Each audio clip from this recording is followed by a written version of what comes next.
Sinampahan na ng kaso ang may-ari ng isang kumpanyang nasasangkot ngayon sa milyon-milyong pisong investment scam na kumalat umano sa pamamagitan ng Facebook. Nauna nang itinanggi ng may-ari nito ang mga paratang pero isang biktima umano nila ang lumantad at nagpakita ng ebidensya. Nakatutok si JP Soriano, exclusive.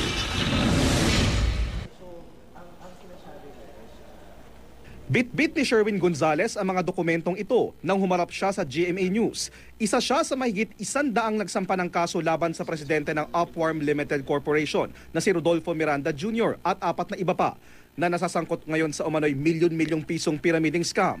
Ipinakita ni Gonzales ang mga checking galing umano kay Miranda. Komisyon daw dapat ito ng mga miyembro. Ang kaso, tumalbog ang mga cheque. Meron kaming proofs na sa kanya kami nagre-remit ng pera. Actually, kompleto ako ng mga documents na wala naman akong pinagbayaran ng iba kundi sa account niya mismo.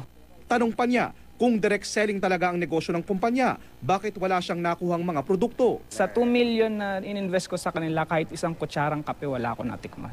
Wala po silang product. Actually, nagkaroon na lang sila ng product nung nalaman nila na nagkaroon kami ng mga demanda laban sa kanya. Sising-sisi si Sherwin sa pag-aakalang magkakatotoo ang pangakong madodoble ang puhunan niya.